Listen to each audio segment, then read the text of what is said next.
안녕하세요. 향기로운 세상을 꿈꾸는 난초바다 정혜영입니다. 오늘은 왜 명화에는 벌거벗은 사람이 많을까요? 라는 네 번째 이야기를 여러분께 들려드릴 거예요. 자, 화가들은 서로를 따라 그린다고요? 왼쪽하고 오른쪽하고 똑같은 교황 인노켄티우스예요. 자, 왼쪽은 교황 인노켄티우스 10세 디에고 벨라스케스고요. 오른쪽은 베이컨이요. 프란시스 베이컨. 굉장히 제가 잘 알고 있는 사람이죠. 철학자죠. 벨라스케스 교황 인노켄티우스 10세의 초성화 습작이라고 했어요. 프란시스 베이컨 1953년도 작품입니다. 자, 일반적으로 화가들은 다른 화가의 작품을 그대로 그려보면서 그림 실력을 향상시킵니다. 그러나 진정한 예술가가 되기 위해서는 원작과는 다른 무엇인가가 그림에 담겨 있어야만 합니다. 많은 화가들이 다른 작가의 작품에 대한 영감을 받죠. 그림을 보고 여기는 굉장히 부드러운, 저는 정말 사실적이고 그러잖아요. 근데 뒤에는 뭐 분노라든가 놀라움, 그런 것이 표현되어 있잖아요. 네. 그들은 형식을 바꾸거나 다른 주제를 원래 작품과 동일한 구성과 배열을 이용하여 그리기도 합니다. 다른 화가의 작품을 재창조한 그림이 원래 작품보다 인기가 많을 때도 종종 있지요. 그렇죠. 어떤 작가들은 텔레비전이나 신문에서 영감을 받아 작품을 그리기도 합니다. 네.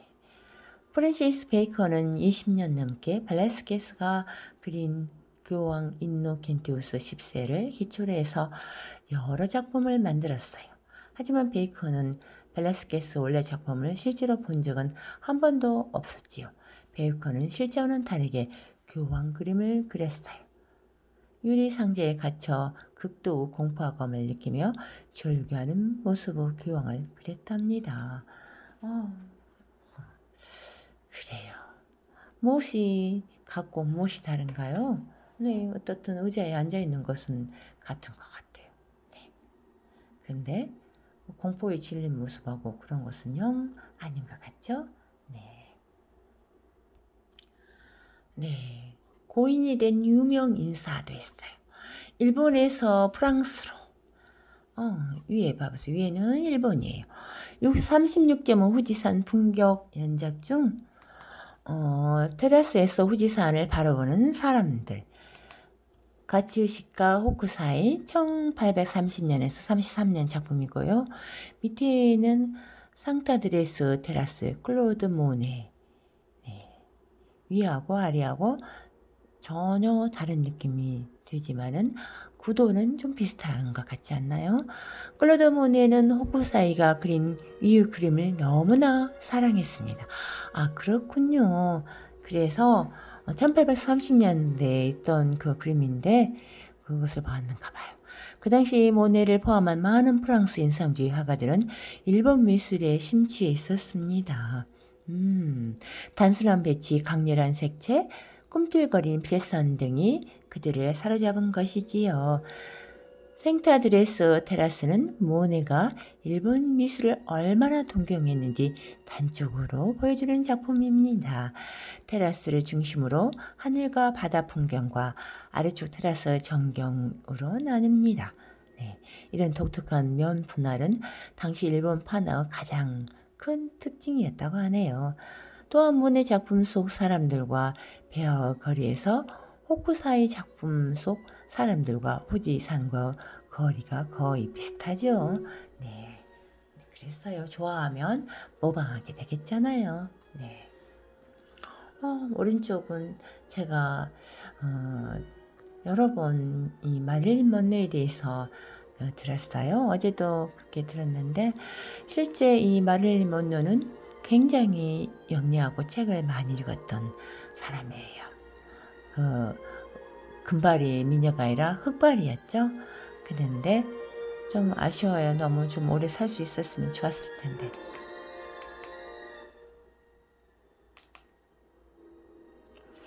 앤디 워홀은 대중들이 유명 인사에 집착한다고 믿었습니다. 신문, 영화, 텔레비전이 이를 부추긴다고 생각했지요. 워홀은 1962년에 8월에 영화배우 마릴린 먼로가 죽은 후 20장이나 넘는 먼로 그림을 그렸습니다. 이 모든 그림은 그녀가 출연한 영화를 직접 참고한 것이랍니다.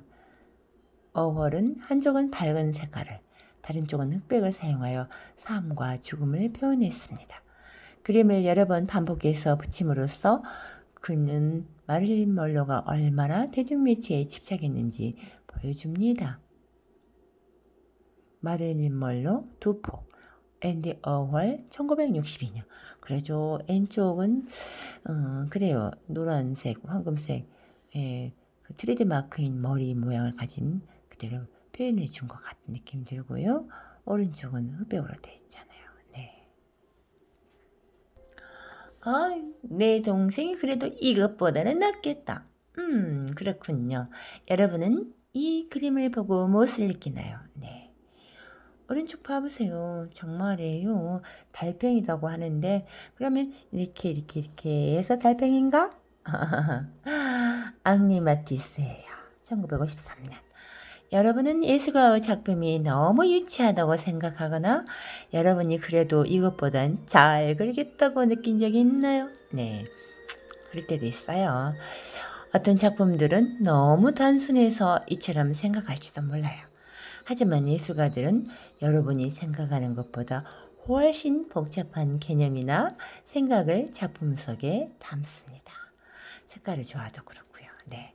1800년대 말에 이르면 많은 화가들이 실제와 똑같이 그리는 사실주의 그림에 흥미를 잃습니다. 카메라가 발명되어 보이는 그대로를 사진으로 옮길 수 있게 되었기 때문이죠. 예술은 실생활에서 보이는 것을 그대로 옮기는 것에서 생각을 표현한 것으로 바뀌어갑니다. 예술가들은 주위의 모든 것에서 영감을 받습니다. 심지어는 어린이가 그린 그림에서도 아이디어를 얻지요. 아이들은 종종 실제와 똑같은 그림을 그리기보다는 자신의 생각을 자유롭게 도화지에 옮기니까요. 그렇죠? 네. 여러분은 색종이의 모양을 그려 오린 다음 도화지에 붙여본 적이 있나요? 그럼요, 많이 해봤어요. 심지어 신문지도 짜걱짜걱 뜯어서 한번 해보기도 하고요. 여러분에게 어린 동생이 있다면 아마 지금도 그렇게 하고 있을 거예요. 앙리 마티스는 83살이 되었을 때 이런 콜라주를 했습니다. 그렇군요.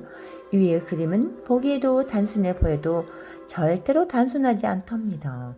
마티스는 색깔, 모양, 균형, 비율의 조합이 우리의 감정에 영향을 끼친다는 것을 알았습니다. 네, 그렇군요. 면적을 파란 색깔은 아무래도 좁게 보이니까 더 많이 안 보였고요. 주황색, 노란색이라든가 그런 거 팽창하는 느낌이 드니까 조금 적게 했던 것 같고요. 네. 그는 마치 안락의자에 앉아 있는 것처럼 우리가 행복하고 침착하고 편안하게 마음을 달래기를 바랐습니다.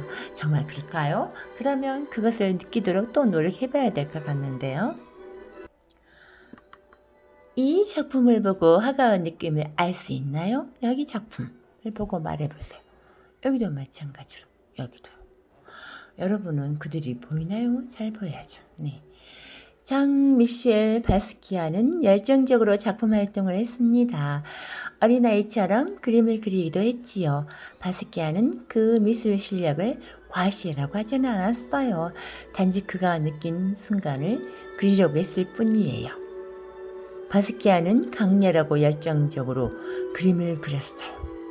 그 그림은 날카롭고 형형색색이며 지저분한 자국이 있어서 무섭게 보이기도 합니다.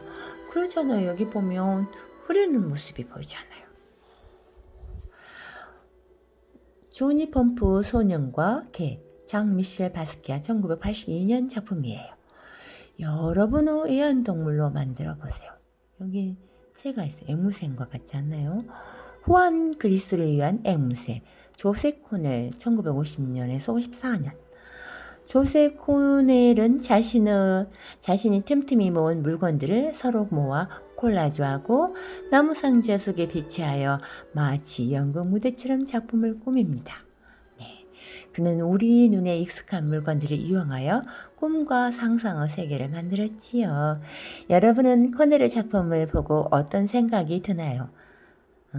어쩌면 코넬이 어린 시절 애완동물 가게에서 보았던 새를 기억하고 이 작품들을 만들었는지 모르겠네요. 여러분 앞에 미술관이 펼쳐져 있다고 생각해 보세요. 그런데 여기 봐보세요. 이거 뭐예요? 유로피언 필드 안토니 곰리 1993년. 그 미술관에는 바로 당신이 바라보고 있는 작은 점토 인형 수천 개가 있어요. 작은 점토라고 하나요? 네. 조각가인 안토니오 곰리는 점토로 손 크기의 사람을 만들었습니다. 점토 인형이 너무 단순해서 마치 아이들이 만든 것 같아요. 하지만 그 속에 숨어있는 뜻은 결코 어린이의 것이 아니죠. 곰리는 이 세상에서 함께 살고 있는 우리 모두에 대해 관객들이 생각해 보기를 바라면서 점토 인형 수천 개를 만들었다고 하네요. 여기에 빽빽이 다 들었어요. 오 마이 갓. 왜 명화는 비쌀까요? 희소가치가 있어서 그렇겠죠? 네. 정말로 이 작품은 1987년에 그때까지 거래된 그림 중 최고 가격으로 팔렸습니다. 해바라기 빈센트 반 고흐 1888년 작품이에요. 말도 안 돼요. 어떤 화가의 작품은 수백억인데 어떤 화가의 작품은 전혀 그렇지 않아요. 대체 이유가 뭔가요? 작품 가격은 작품을 원하는 사람의 수와 그 작품의 희소성이 달려 있습니다. 그렇겠죠. 화가 자신의 이름과 그들이 그린 그림을 그리는 방식 또한 작품 가격을 올리는 요인이죠. 오늘날 빈센트 반 고흐는 진짜 엄청나게 유명하고요. 그 작품은 수백억에 팔립니다. 하지만 그가 살아있을 당시에는 작품 단 한 점을 팔았을 뿐이에요. 그때는 별일 없던 그 작품은 그가 죽은 후 사람들에게 인기를 끌기 시작했어요. 종종 화가들이 죽은 후 그들의 작품이 유명해지기도 합니다. 죽으면 유명해지면 뭐예요? 살아있을 때 좀 유명해지면 그 영화를 볼 수 있을 텐데. 그래도 괜찮아요. 그래도 열심히 그려줘서 고마워요. 어린 적 그림은 고흐 대표작 중 하나인 해바라기입니다. 고흐는 친구이자 동료 화가인 폴 고갱이 빨리 도착하길 고대하면서 고갱과 함께 지내게 될 집을 장식할 해바라기의 그림을 그렸어요. 고갱의 환영 선물이었던 그림이 완성된 지 몇 달 후 고흐는 고갱과의 불화 때문에 자신의 귀를 자르며 절망감을 표출합니다. 그림에 관한 이 유명한 이야기가 작품 가치를 더 높이 올려놓았죠. 이 그림을 그렇게 그려가지고 환영을 했는데 그 뒤에는 서로 불화설이 돼가지고 귀를 잘 정도로 절망감이 있었잖아요. 참 세상은 알 수 없는 일이잖아요. 네. 뱅크시는 누구나 볼 수 있도록 거리의 벽에 그림을 그리며 그리는 그래피티 아티스트입니다. 저도 최근에 뱅크시에 대해서 많이 알게 됐어요. 그 정치적, 사회적 논평이 담긴 작품을 통해 사람들은 전 세계에서 발생하는 문제에 대해 생각하게 되지요. 쓰레기를 어디다 버려야 되죠? 네. 오스틴 아니요, 뱅크시 2006년이에요. 많은 사람들이 그 작품을 사랑하게 되었어요. 저도 마찬가지로. 돈을 주고 그림을 사려는 사람들도 많아졌지요. 하지만 거리의 벽에 그린 그림을 어떻게 돈을 주고 집에 보관하겠어요. 뱅크시는 가끔씩 전시회를 열어 그림을 팔기도 했어요. 하지만 여전히 뱅크시의 작품은 구하기 어렵고 어마어마하게 비싸답니다. 그렇군요. 파는 그림이 아니니까 더 그럴 수도 있어요. 값을 매길 수 없어요. 뒤돌아보는 모습. 어떤 작품은 너무나 귀중해서 가격을 매길 수가 없습니다. 요하네스 페르메이르 작품 역시 돈으로 따질 수 없을 만큼 귀중하죠. 페르메이르는 평생 동안 단 몇 점의 그림만을 그렸습니다. 천천히 주의를 기울여 그림을 그렸죠. 왼쪽 조상화는 네덜란드 모나리자라고도 불립니다. 누구도 그림 속 소녀에 대해 알지는 못하지만 살짝 머금은 듯한 그 미소와 고개를 돌려 관객을 바라보는 눈길과 표정, 페르메이만의 안류를 투과한 빛이 만들어내는 선명한 색채를 알 수 있답니다. 진주 기고를 한 소녀 요하네스 페르메이르 1665년 작품이에요. 돈이야 그림이야. 앤디 워홀은 화려한 색상의 미국 달러 사인을 그려 돈의 속성을 표현했습니다. 워홀은 언제나 사용하는 돈의 양과 물건 가치와의 관계에 대해 흥미를 느꼈지요. 앤디 워홀은 그림 속에 돈의 상징을 많이 그리면 그릴수록 훗날 작품의 가치와 가격이 오른다는 것도 알았는지 모릅니다. 달러 사인 앤디 워홀 1981년 작품이에요. 여기 작품을 보세요. 저는 참 멋지다고 생각은 하는데 그렇지 않은가요? 좋은 그림일까요? 나쁜 그림일까요? 메쓰기 전에도 도화지에 물감을 흩뿌리는 기법이 사실주의 미술만큼 인정을 받았을까요? 메쓰기 전에도 단순한 불꽃놀이일까요? 검정색과 금색의 녹톤 떨어지는 불꽃 제임스 에벗 맥닐 휘슬러 1875년 작품이에요. 예술은 가끔씩 사람들을 당황스럽게 만듭니다. 특히 작품이 실물과 똑같지 않을 때 그렇지요. 1800년대 후반 화가들은 자연에 존재하는 구체적인 대성과는 다른 그림을 그리기 시작했어요. 추상미술도 여기에 속합니다. 그들은 특이한 소재, 색상, 모양, 형태를 사용했지요. 화가들은 실험해 보기를 원했고 그들 작품에 사람들이 어떻게 반응하는지 알고 싶어 했지요. 같은 작품을 보더라도 좋은 작품인지 나쁜 작품인지 관객의 평가는 달랐으니까요. 그렇군요. 오른쪽 그림을 보세요. 제임스 에벗 맥닐 휘슬러는 안개 낀 밤의 불꽃놀이를 실제 보이는 것처럼 구체적으로 그리는 것이 아니라 불꽃놀이 자체의 빛에서 받을 수 있는 그런 느낌과 분위기만을 표현했어요. 이 작품이 발표되자 비평가 존 너스키는 미술에 대한 모독이며 대중 얼굴에 물감통을 내던졌다 라고 악평을 퍼붓죠. 그 당시 관객들은 너스키의 의견에 찬성했지만은 휘슬러는 오늘날 가장 위대한 화가 중 한 사람으로 평가받는 거예요. 그래서 평가는 언제든지 달라질 수 있다는 거 모르는 일이죠. 그림이야 스테인리스 글라스야. 그렇죠. 또 이건 또 병기야. 작품이야. 앙리 누스는 정글의 야생동물과 울창한 숲으로 가득 찬 이국적인 자연을 즐겨 그렸습니다. 정글을 보고 어떤 느낌이 드나요? 정글 같지는 않지요. 굉장히 추상적이죠. 경악, 숲속 폭풍, 앙리 누서 1891년 작품이에요. 다만 누서가 그린 정글은 현실의 모습과는 아주 달랐죠. 누스는 이러한 주제들을 묘사하기 위해 자연사 박물관, 식물원, 동물원을 수없이 찾아다녔을 뿐만 아니라 인쇄술과 사진집 등을 참고했어요. 호랑이와 나뭇잎들이 꼭 종이를 오래 붙인 콜라주 같지요? 정말이잖아요. 그런 것 같은 느낌이 들어요. 그림의 풍부한 색상과 어둡고 밝은 부분의 대비는 그림을 더욱 비현실적으로 만드는 효과를 냅니다. 피카소는 루소 이런 그림 스타일을 좋아했어요. 요즘에는 루소 그림처럼 전문적인 미술 교육을 받지 않았지만 시대와 무관하게 자신만의 스타일을 만들어가는 예술을 나이브 아트라고 부르며 높게 평가합니다. 저도 제 나름대로 그림을 그리고 있어요. 폴 고갱은 현실을 그대로 그리지 않고 상상과 경험을 종합하여 감추어진 세계를 표현하는 화가였습니다. 강렬한 색과 굵은 선, 단순한 형태를 통해 자신의 감정을 드러냈지요. 고갱의 그림은 꼭 스테인드 글라스, 생유리 그림 있잖아요. 같잖아요.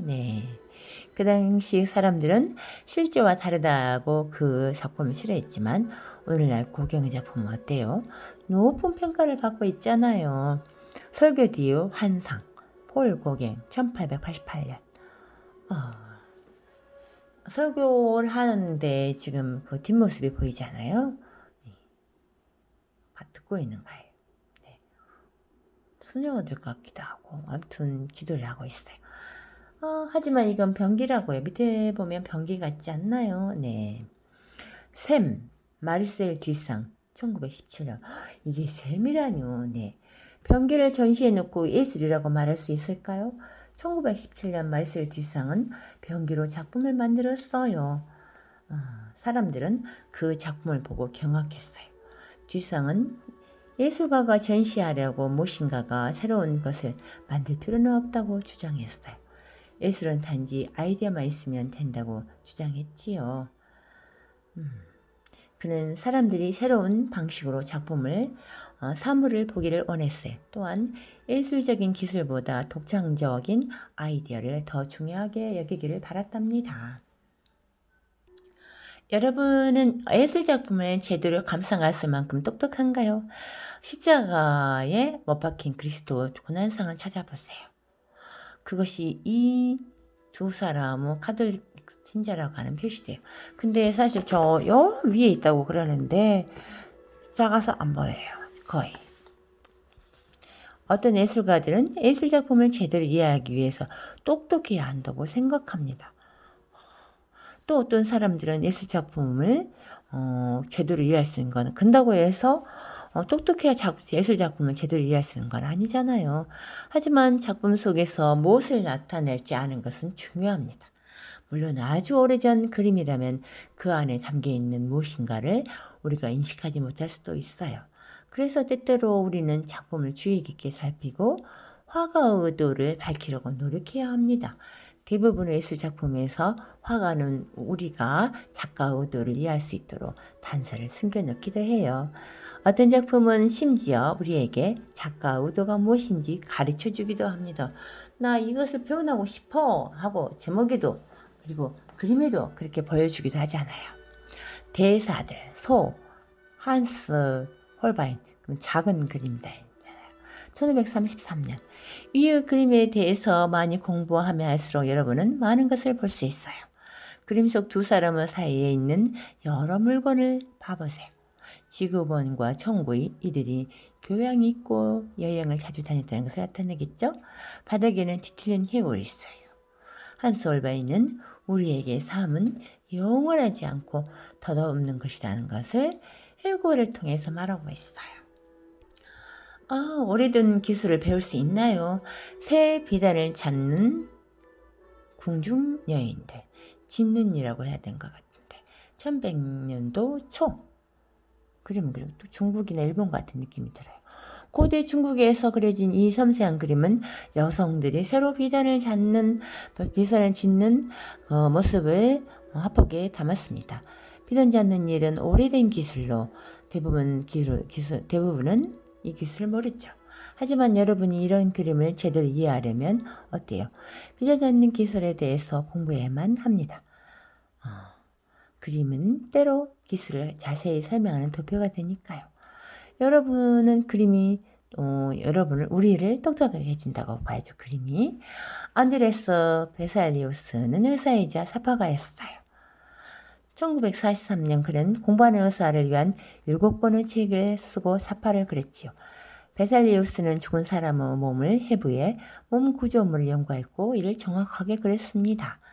베살리우스보다 먼저 살았던 사람들은 사람 대신 동물의 몸을 해부하여 몸의 기능에 대해 연구했지요. 베살리우스의 그림은 당시로서는 혁명적이었어요.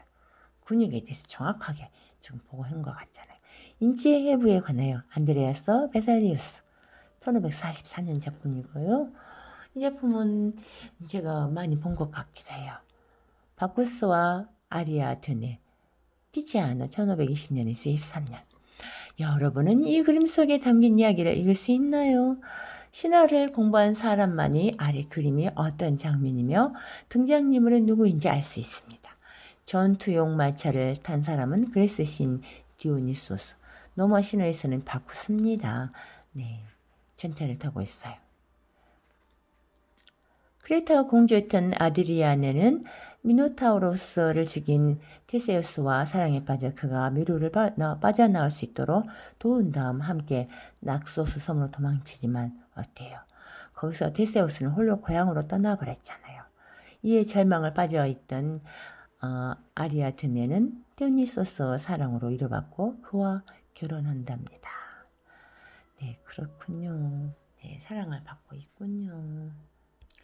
왜 미술관에서는 조용히 해야 할까요? 이 색깔들은 무슨 소리를 내는 것 같지 않나요? 즉흥협고 바실리 칸디스키의 1914년 작품이에요. 쉬, 조용하세요. 모두가 집중해서 작품을 감상해야 하니까요. 여러분은 예술 작품에 대해 많이 알고 있나요? 아니면 전혀 모르고 있나요? 어찌되었던 간에 다른 사람들은 여러분이 떠드는 소리를 듣고 싶지 않을 거예요. 소음은 집중을 방해하니까요. 여러분이 조용히 하고 집중한다면 작품에 대해 알고 있는 것보다 훨씬 많은 것을 발견할 수 있을 거예요. 바실리 칸디스키는 그가 그린 그림이 음악 같다고 생각했어요. 노랑은 트럼펫, 밝은 파랑은 플루트, 어두운 파랑은 첼로, 검정은 극적인 정지이지요. 칸디스키는 이를 공감각이라고 했어요.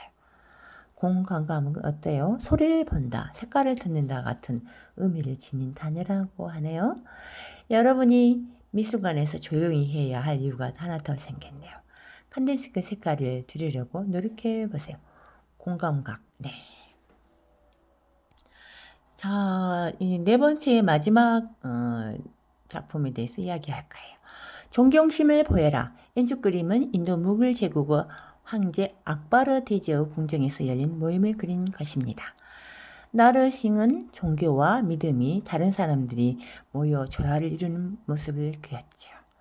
나르싱은 고요하고 평화로운 분위기로 그림을 그렸어요. 네. 또한 서로 다른 종교에 대해 존경하는 모습도 표현했어요. 악바르 대제가 서로 다른 종교를 믿는 사람들을 모두 불러 모은 것은 그 당시에 매우 드물고 어려운 일이었을 거예요. 이 그림은 악바르 대제의 평화를 위한 노력을 기르기 위해 그렸답니다.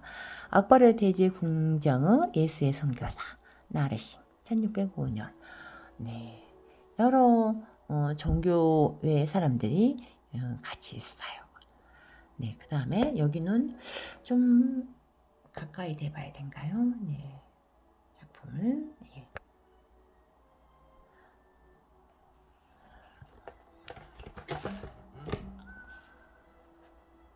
보이죠? 색깔이 가까이 봐야 볼 수 있어요. 조용히 앉아 있나요? 네, 앉아 있어요. 마크 로스코가 그린 이 그림은 뉴욕에 있는 레스토랑에 걸려 있어요. 하지만 로스코는 관객들이 집중해서 이 작품을 보길 원하면서 그림을 그렸습니다. 음식을 먹거나 친구들과 떠들며 보는 장면은 상상도 못했을 거예요. 노스코는 그림을 그린 후 미술관 사람들에게 관객들이 앉아서 평화롭게 모양과 색감을 즐겼으면 좋겠다고 말하면서 런던에 있는 테이트 갤러리에 이 그림을 줬답니다. 그럼요. 조용히 보라고 하면은 어때요? 음식을 먹는 음식점이 있으면 안 되겠잖아요. 레스토랑이 있으면 안 되겠죠? 고동색 위에 빨강. 마크 로스코 1959년. 네, 오른쪽은 입체적이고 또 우리가 놀이를 할 수 있는 거예요. 골렘 니키드 생팔 1972년. 마음껏 소리 질러. 미술 작품을 항상 조용히 관람해야 하는 것은 아니죠. 니키드 생팔리는 어린이들이 이 조각물에서 놀기를 바라며 작품을 만들었습니다. 이 괴물의 햇바닥 세계는 미끄럼틀이지요. 미술관이나 박물관에서 조용히 관람을 해야겠지만 이처럼 야외에 개방된 작품 주위에서는 실컷 마음껏 작품을 즐겨도 실컷 떠들며 마음껏 작품을 즐겨도 된답니다. 드디어 명화는 왜 벌거벗는 작품이 많을까에 대해서 네 번째까지 여러분께 읽어드렸어요. 감사합니다. 좋은 하루 되세요. 고맙습니다.